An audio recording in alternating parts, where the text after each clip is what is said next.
YouTube Nation, what is up? Eagles Truth here with you. Been a long time, but first game. I didn't make a preview video because honestly, I couldn't get confident either way. I couldn't get confident that the Eagles were going to lose, but I couldn't get confident the Eagles were going to win. I really did not know. I did not know.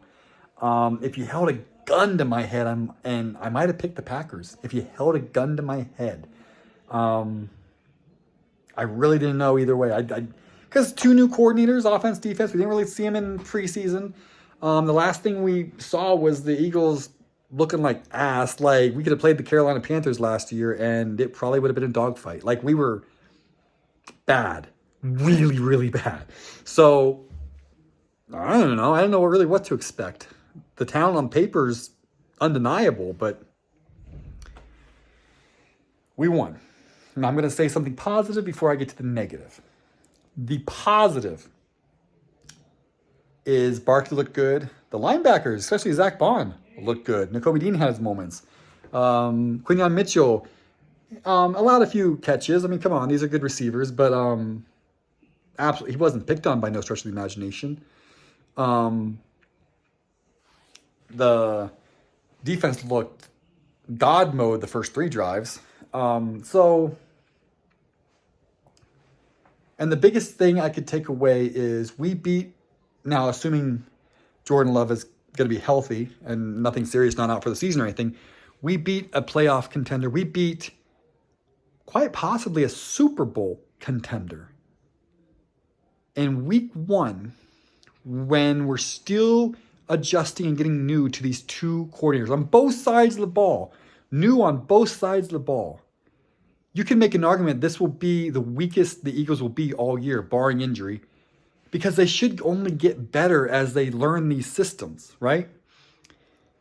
So, fresh out of the gate on a neutral field in a different country, still tweaking and working on these systems, and we beat a Super Bowl contender. And this is probably the weakest the Eagles will be all year, barring injury. They're only going to get better.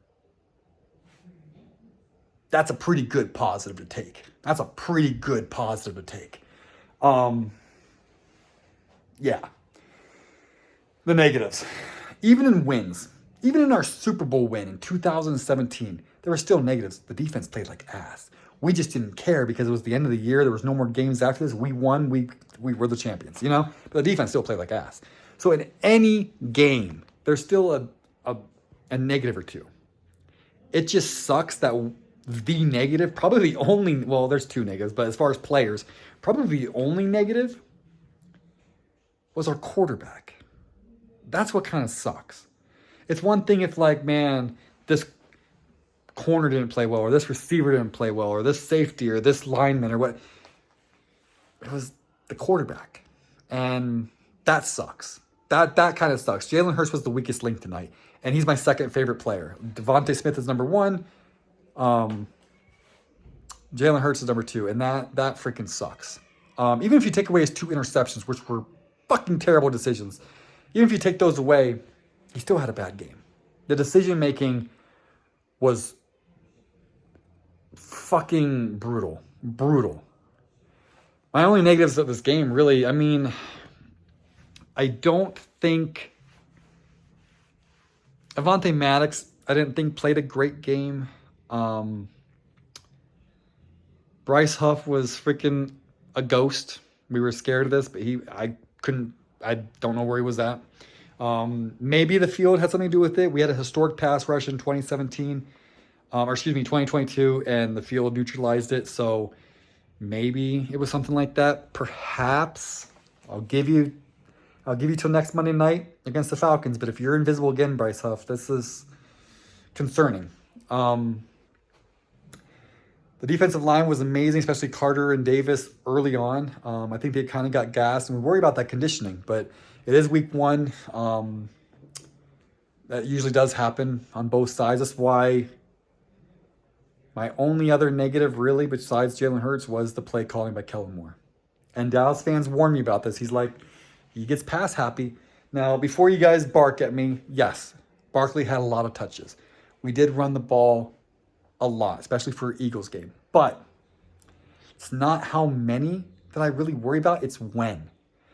And on the last drive we did, 1st and 10 was usually always a handoff to Barkley. And depending on how much he got, we might have passed after that if it was like 2nd and 8 or 2nd and 9 or something, which, okay, fine, get the first down. It's not going to do us much to run, and then punt the ball back and give Green Bay 6 minutes to go down the field to win. So you got to get the first down. So I agree with that.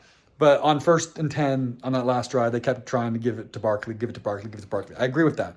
Even though Green Bay knew it, I still agree with it. My problem was the second to last drive. Dude, same concept. You could have really have milked the crap out of the clock, go down and kick a field goal to go up by 8 or a touchdown to go up by 2 scores. And it just felt like in those last 2 drives that the Eagles tried everything in the world to give the game away. Barkley made a 33-yard run. And I'm sitting here thinking like, oh my God, just keep running it. Because my thing was, yeah, the Packers might know it's coming, but it's also the first game of the season and the 4th quarter of that game for them too. They didn't play much in the preseason, hardly at all either. They're going to be gassed. Their conditioning is going to be tested. Now is when you want, this is when you want to use your shiny toy. This is when he is going to be the most effective. And not only did we not use him on 1st down or 2nd down or whatever, he wasn't even in the backfield. They split him out. Jalen Hurts was an empty. And I know he made 2 passes for 2 first downs. So it's like, oh, it's working. They're spreading the defense out, blah, blah, blah, blah. I don't work in hindsight. I still think it's a dumb decision. They were dumb decisions. Jalen Hurts played like ass. The first interception, stupid as fuck. Just dumb. Dumb. You throw late over the middle of the field, that's what happens. The fumble, I'm not going to put on him because he was not even looking. And, but it's going to go on his stats. But I don't really put that one on him. But the first interception, terrible decision. The drive before halftime, you don't take a sack there.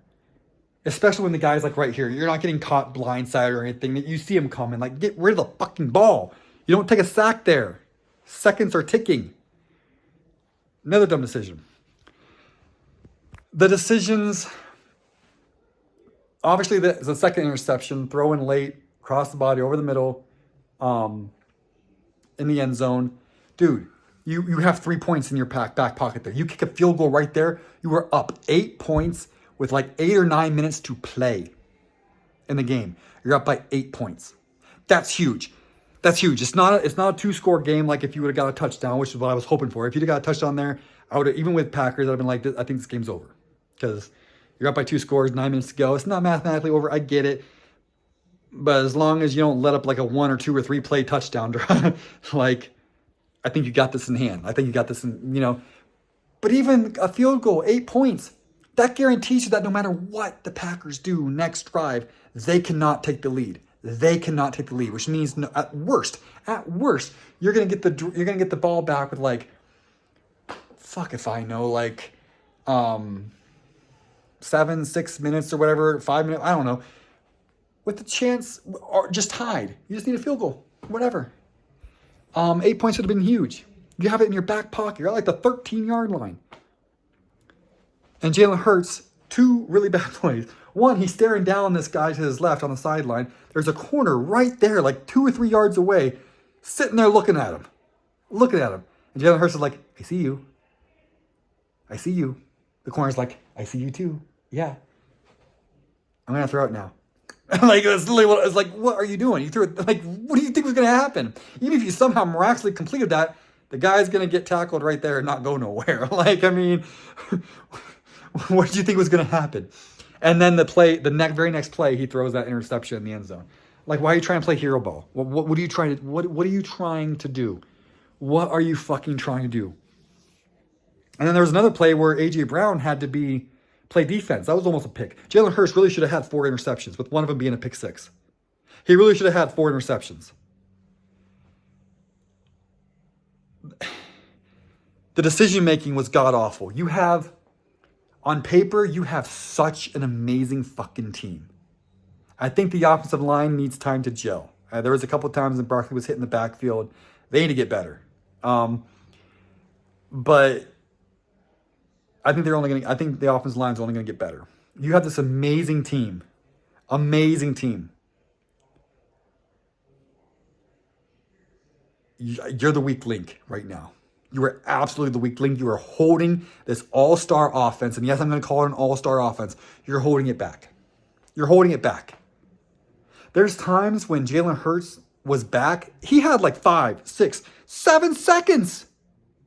Quarterbacks are lucky if they get 3. He had like 6, 7, 8 seconds. You mean to tell me you can't find anyone open? You got A.J. Brown, Devontae Smith, Dallas Goedert, Saquon Barkley, DeHaan Doxson, whatever his name is.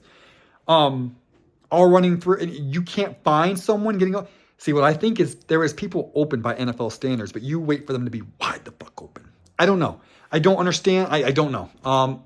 Or he's not seeing the field clearly, not going through his progressions. I don't know. But you can't tell me you have that much time.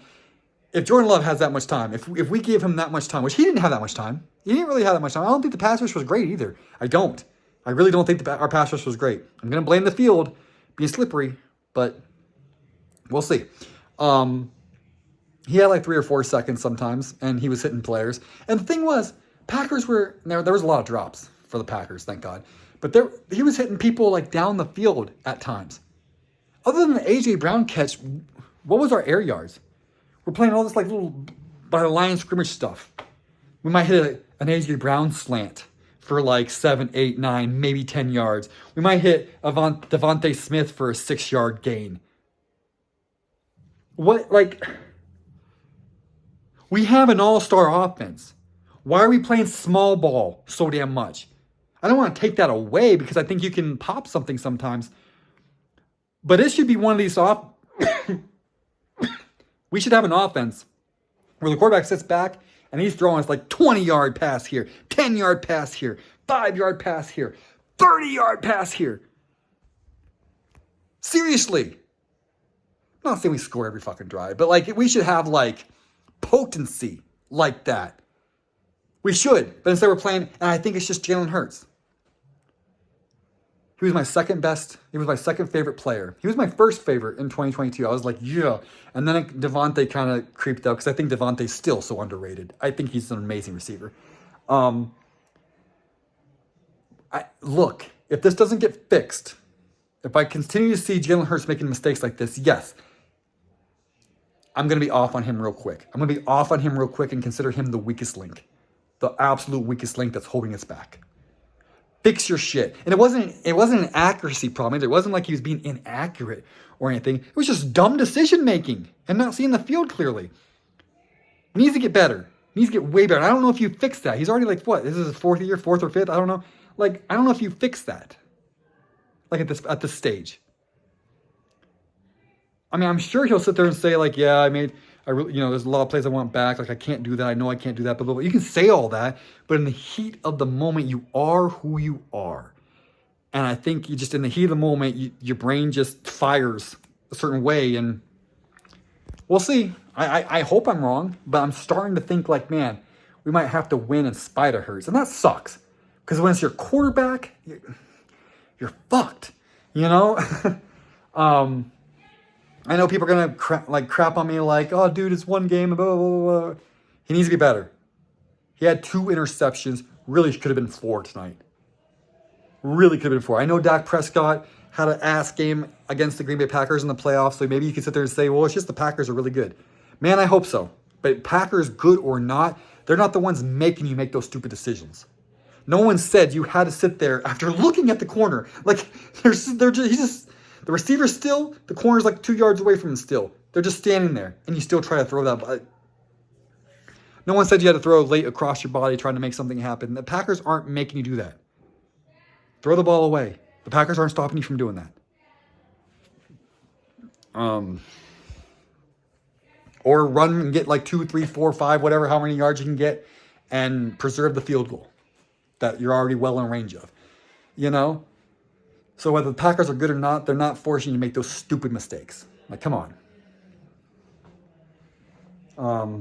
Anyway, look, I know I'm bitching about like the play calling, because the play calling needs to get better. Kellen, there was a couple of genius things, that little route concepts that you did have, that I was like, oh, okay, I see the genius there. All right. But it's not about how many times you run, it's about when you run. And there was a time, especially on that second to last drive, to use Saquon, and you guys. Anyway, 34 points against a really good team, a Super Bowl contending team, if Jordan Love plays. But at the time we played them, Jordan Love was there. Okay, he was fine. So you beat a Super Bowl caliber team, a Super Bowl contender at week 1 when you're still learning these systems and probably are going to be the worst version of yourself that you will be all year, because you should only get better, and you hung 34 points on them and won. Even playing a C+ game on offense. That part's encouraging. All right. I'm out, guys. Thanks for listening to me rant. Peace out.